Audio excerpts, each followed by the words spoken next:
It's been quite some time since Lufthansa announced their new Allegris cabin. By that, I mean multiple years. I'd been waiting, like most people, for the day when we first saw it, mostly because their current business class product is, shall we say, yucky? For real though, they've been needing the upgrade to their cabins, and finally, we got confirmation that May 1st, from Munich to Vancouver, we would see the first ever flight on this new product. I went to go book it and it was completely out of window seats. The plane was scheduled to return to Munich, then do the same flight on the 2nd, before doing a couple runs to Toronto. With it clearly labeled as Allegris on booking, I booked my flight on the 2nd ever Allegris flight to Vancouver, ready to welcome in the new chapter for Lufthansa. So come along with me on our journey across the Atlantic on Lufthansa's A350 business class cabin.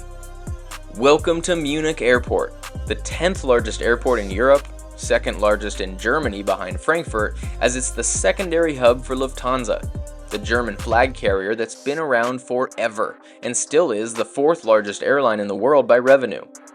Because of how walkable Europe is, and therefore how transit-centered everything is, you see here the central plaza, where you disembark your bus or train and make your way into the airport. The car drop-off is kind of just a sad little area tucked to the side. Inside the door, the first thing you'll see downstairs is the non-Lufthansa group areas for check-in, airlines like United and Air Canada. Up the escalators though, we find Lufthansa and some of their partners. You'll see specific areas for first class, business class, and economy class passengers, as well as some priority for Star Alliance Gold. After check-in, a mandatory stop must be made at the observation deck, which is found before going through security so anyone has access to it. There's this somewhat enclosed patio, and from there we were able to enjoy all kinds of aircraft from basically every continent of the globe. The good thing about Munich being such a global hub.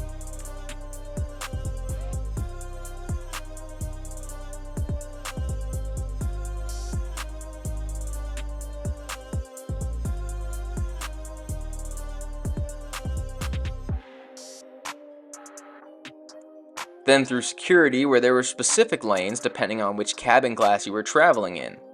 From there, if you were leaving the Schengen area, you had to go upstairs and pass through the immigration check. Once through security and immigration, you'll find all the shops and some lounges. However, you'll notice that there's different areas of gates, organized alphabetically. The best way I can describe the way that it seems to be organized is by different regions of the globe. Seems as if they have differing levels of security, but they each have their own shops and lounges. So we're gonna head off to the L gates, which seems to be housing all of the North American departures. It's just a short 2-minute train ride to get over to the L gates. This is where all the flights to Canada and the US were departing from at this time.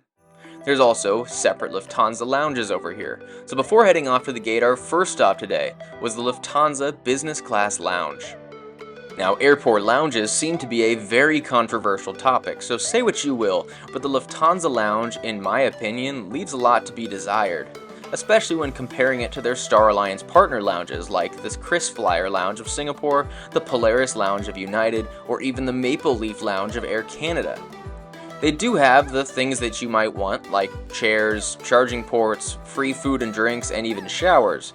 However, in different times of the day, especially during the US departure bank, it is extremely crowded in here, so don't be surprised if you have to share your space with others. Then off to the gate, we had a gate change, meaning that we just had to cross the hallway to gate L11, which would be ours to Vancouver. Parked outside was the A350-900 that would be taking us across the Atlantic to Vancouver. Interestingly enough, it wasn't the one that made the inaugural the day before, so I started searching to see if maybe there's 2 aircraft with the Allegris cabin. I did find that plane that made the inaugural, but it was parked at a different gate. This plane was going to be going to Toronto, and still had the fanfare that you would expect. So, as I got increasingly nervous as to what I was going to find on board, I made my way down the escalator and on board our A350. So ladies and gentlemen, welcome on board the Lufthansa A350's brand new son of a... So I guess I will not be trying out the Allegris cabin today. There was definitely some buzz around the cabin as most passengers and even crew were expecting that Allegris cabin. passengers that booked this flight specifically for that, and even crew members that signed up to work this flight expecting the Allegris cabin. So there was definitely a cloud of disappointment spread across the entire cabin. That being said, at least we aren't in the old 232 setup, so let's look at what this seat setup does offer at least. Honestly, the seat itself, super comfortable, super soft, and maybe not as adjustable as I'd like, but I was plenty comfortable whether I was relaxing or sleeping. There is an adjustable armrest along the aisle that was lowered for takeoff and landing, but in flight was able to offer a little more privacy. The seatback TV screen, super reflective, was similar to the A330 style, and was right next to a literature pocket and coat hook. Below that was a leg rest and footrest, but I couldn't find a good angle that didn't make it look like I was 4 feet tall. Next to that was another literature pocket with the magazine, safety card, and air sickness bag. There was 2 windows, although one was partially obstructed by the seat shell. You also had the counter, which was a really nice size in flight. It also housed the tray table that came out with the push of a button, and while it wasn't huge, you did have that counter to the side to supplement it. There were limited seat controls on the inside of the counter, but most of them were up above on top of the counter. There was also the shelves to hold whatever items you might have with you, along with the remote, the headset jacks, and charging ports. Unfortunately, on A350s, it's pretty normal to not have air vents. Then was the Bose headsets. Super great noise canceling, incredibly comfortable, and buckled in so that we couldn't take them. Then it made sense when we found out they were technically first class headphones. Then's the somewhat infamous plastic tote bag that houses the Lufthansa amenity kit. While it might not be the most glamorous of amenity kit holdings, at least it's reusable, and I still use my Lufthansa tote bag from my flight 2 years ago. Then was our pre-departure beverage and our snack of almonds. Curiously enough, there was no water bottles at the seat, bold choice when giving us a salty snack before departure. And while I may not have gotten on the Allegris cabin, I did get a chance to check out the booklet that the Allegris passengers were given. It talked about the cabin design and concept behind it in all different cabins of the aircraft, in addition to some information about Toronto. Equipment swaps suck, but they do happen from time to time. Some airlines are more infamous for these than others. Qatar and Air France, for example, have a wide range of business class products across their fleet and have been known to switch them up frequently at the last second due to availability. You might be thinking you're getting 10 or more hours in a Q suite only to end up in a 232 business class setup instead. It always sucks, but there's not always any control you have over it. You can always change your flight, but unless you're booked a refundable ticket, you're still on the hook for a fare difference and change fees typically. I did try to do this for this flight once I realized the Allegris was heading to Toronto instead. I went to the customer service desk where the agent did absolutely everything he could. Unfortunately, we were only about 5 minutes from boarding, and I had a non-refundable fare class. With more time, maybe we could have figured something out, but unfortunately not today. I will say, however, that the gentleman helping me was a super great dude and was genuinely trying his best to find any route to help. The moral of the story is, equipment swaps do happen. If you want a specific cabin, be prepared to make last-second changes if needed. Honestly, in economy, there isn't always a huge difference depending on the airline, but the further you get towards the front of the plane, as you go up in cabin class, the more important these specific cabins can be. Don't get me wrong, I was crushed to have missed out on the brand new Allegris product, partially because I was really looking forward to this trip for a while, partially because I booked this trip only to try out the Allegris product, and also because I pride myself on getting these inaugural and new products out as quickly as possible. Rest assured, I'll get on it eventually. It just means that today's video has become more of us looking at the current state of Lufthansa's business class, a product I haven't flown since 2022.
We were also handed out the menus for the business class dining offerings.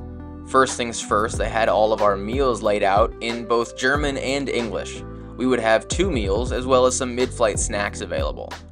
Honestly, most of the menus were beverages, however, listing out the wines, both normal and sparkling wines, learning about the sommeliers and the people that choose the wines on board, and also the non-alcoholic beverages.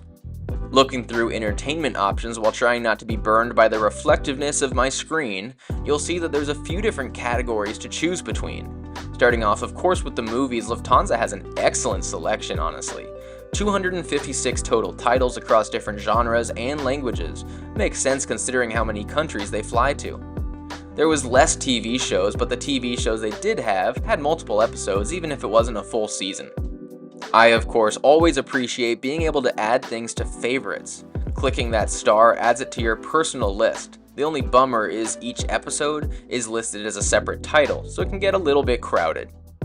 I also appreciated the map, which was touchscreen and adjustable, just like the map on your cell phone. Lufthansa does offer in-flight Wi-Fi on their A350 aircraft. There is no free feature, but you can pay for full flight messaging, or if you want full service for browsing, you can pay for 2 hours or for the full flight. You can see the prices here in US dollars. Checking the speed of the internet, you'll see that it's not exactly the fastest internet you'll find in the sky, but if you just want to browse Facebook or whatever, it's plenty enough for that. Then the hot towel signified that it was mealtime, even if it was dripping all over me and my seat. They brought us our tablecloths while also taking our drink orders and giving us some olives and cheese to start the service. After the aperitif was the appetizer. For that, I chose to go with a smoked fillet of char with potato salad with red radish and cucumber. We also show some love to the engraved silverware with Lufthansa logo. Then for the main course, I chose the orecchiette pasta with pesto on tomato sauce. It came with some grilled vegetables, cherry tomatoes, broccolini, and mozzarella pearls. For dessert, we were given a salted caramel tartlet with orange and what they called chocolate soil. The bedding was somewhat small. We had this pillow that was large in size but pretty thin and soft, so not a ton of head support, better if you folded it in half. Then was this blanket, used like the comforter. It wasn't the thickest thing or softest thing in the world, but honestly, it was so warm in this cabin without individual air vents that it was plenty for what you needed, and I really liked the blue and white contrast. After that meal, I was tired of sitting up straight, so we were going to test out some of the preset modes. Starting off, there's a relax position. By holding that button, it gets you a little bit reclined and brings the footrest up a little bit. Doesn't exactly tilt the seat bottom back, but it does at least put you in a relaxed position, good for watching movies. It's just a little cramped on your knees in my position. Screw that, because we can take it all the way down, and at this point I'm ready for sleep. This may be an all daytime flight. My circadian rhythm is so off that it is tired at whatever time of the day I can get sleep. It does fully connect with the footrest to give you a continuous surface, however, you will see that some of your legroom is robbed by the surface to your right. First things first, the pillow, which, like I mentioned, is a good size. It's just kind of thin for my taste. You'll also notice that the shell around the headrest is very hard, so at the very least the pillow helps to cover that. Then you have the blanket, which is plenty large, covers the entire surface, and the colors are wonderful. All in all, a bed plenty comfortable enough for me to get a few hours of sleep on my 9.5-hour journey. By the time I woke up, the cabin was dark. Not because it was dark outside, just because the window shades had been closed. We could still see some light seeping in through our window shade that was slightly open. A350s are known for having a good-sized lavatory for all cabin classes. Business class isn't especially large, so it's mostly defined by whatever amenities the airline chooses to put in there. Lufthansa definitely had some stuff, like additional amenities from the amenity kits in addition to some mouthwash, which wasn't in the amenity kit, and a large bottle of lotion. Mid-flight snacks were available in baskets at the front of the cabin, or you could order drinks on request. I, however, woke up shortly before the arrival service signaled by the tablecloths right after I woke up. I chose to go with a smoked duck breast, which came with cauliflower, citrus gel, and a red onion confit. This came alongside some chocolate mousse with raspberry sauce and dried cranberries. I enjoyed that with some Coke and a nice glass of tea, which came in the nice new Lufthansa coffee and teacups, even if some of that chocolate mousse had spread to it. And then since we departed from Bavaria, I had to choose the pretzel to complement it all. One of the biggest critiques of the last few years is that North American carriers have been evolving much faster than European carriers. This isn't to say that European carriers were sitting back doing nothing. Lufthansa and Swiss announced major cabin revamps. Air France and British Airways also announced improvements, especially to premium cabins. All of this was definitely needed as people were officially choosing United's Polaris or Delta's Delta One seats over the outdated European cabins. Hopefully, the new Allegris cabins will bring the pendulum back to a more average place. I don't want to talk too much as we descend on one of the world's most beautiful approaches, so I'll shut up and let y'all enjoy the scenery, but let me know, with the new cabins in Europe, would you choose a European or North American carrier for your transatlantic hop?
Well, we learned a valuable lesson today. Either fly on the inaugural, or assume that things will be thrown out of whack. They always go out of their way to make inaugurals work out since it's a big day, not only for the people that book tickets specifically to be there, but the airline also invests a good amount to put on the fanfare that they do. Past that date though, it's business as usual, and things happen, especially in this industry where plans are always fluid. Not gonna lie though, I'm still crushed I wasn't able to experience this game-changing cabin. I did write to Lufthansa about what happened to see if there's anything they can do to help me get on Allegris in the future, even if it's just a travel voucher towards future travel. Honestly, I don't expect anything to come from it, but figured it was worth a shot, so I guess we sit back and see if anything happens. I was excited that, at the very least, we didn't have the super old 232 setup of business class. If you're curious, I have an old video on their 747 in that cabin class, also into Vancouver weirdly enough. Lufthansa also holds a special spot in my heart because when I graduated college, my #1 goal was to get on a 747's upper deck. When people asked what I wanted for a grad present, I asked for money to put towards that flight. Finally, with all that money set aside, I was able to book that flight. I made the video out of it, and it was also the first time I had ever flown international. That's just not something I did growing up. The cabin we had today, while maybe not being the newest product they've got out there with Allegris, is definitely a big improvement from the older setup. The soft product seems to be better than what I had previously, as it was still in the end of the COVID type services. The amenities are still a bit lacking, however, especially not getting water bottles. And the food wasn't necessarily the best, but at least it wasn't a one-tray service like most airlines across the pond. I also would love to see more innovation in their lounge spaces. Lounges are becoming these grand spaces and giving airlines a chance to show off some design elements aside from the aircraft itself. And with credit card and paid access lounges becoming a common trend, airline lounges just have to try a bit harder to stand out. Between the lounges and the aircraft, I hope to see more renovations coming, as soon we will see the full Allegris cabin in the A350s and 787s, as well as updates to the 747 and A380s. There's also supposed to be a matching Allegris first class product as well, but with ongoing issues we'll have to wait and see what that's like later. I promise that there will be an Allegris video on this channel sooner rather than later, but for now, until next Sunday, safe travels. I'll see y'all next time.